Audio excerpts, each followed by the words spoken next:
Hi, என்னோட mini பிளாகுங்க. இன்றைக்கி என்னென்னு பார்த்தீங்கன்னா, பிரண்டை துவையல் எப்படி செய்யலாம்னு தான் பார்க்க போகிறோம். நான் வந்து நேற்று அரைச்ச இட்லி மாவு பார்த்தீங்கன்னா நல்லா சூப்பராக பொங்கி வந்துருச்சு. அப்புறமா பார்த்தீங்கன்னா வீட்டுக்கு பின்னாடி நான் பிரண்டை செடி வச்சுருந்தேன். அது மழைக்கு அதுக்கும் நல்லா தளைஞ்சு வந்துருந்துச்சுங்க. அதை கொஞ்சமாக பறிச்சுக்கிறேன். நிறைய தொட்டியில் வச்சுருந்தேன், நான் ஒரு தொட்டியில் மட்டும் எடுத்துட்டேன்.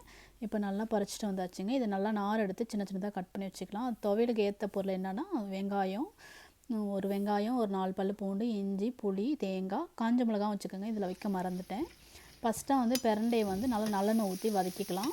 நல்லா பிரண்டை வதங்கினோன்னா அதுக்கப்புறம் வெங்காயம், பூண்டு, இஞ்சி எல்லாமே போட்டு நல்லா வதக்கிக்கலாம். புளியும் போட்டு வதக்கிக்கலாம். எல்லாத்தையும் வதக்கி எடுத்துகிட்டு இது மிக்ஸி ஜாரில் போட்டு நல்லா உப்பு போட்டு நைஸாக அரைச்சி எடுத்துக்கலாங்க.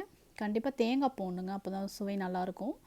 அதுதான் வந்து நான் தோசை கூட தாங்க சாப்பிட போகிறேன். ரைஸ் கூட, தோசைக்கு, இட்லி எல்லாத்துக்குமே சாப்பிட்லாங்க. இந்த பிரண்டையில் பார்த்திங்கன்னா நிறைய ஹெல்த் பெனிஃபிட்லாம் இருக்குது. கண்டிப்பாக உங்கள் வீட்டில் கிடச்சா ட்ரை பண்ணி இந்த மாதிரி சட்னி, துவையல் எதுனா செஞ்சு சாப்பிடுங்க. ரொம்பவே நல்லது. நம்ம போனுக்கெலாம் ரொம்ப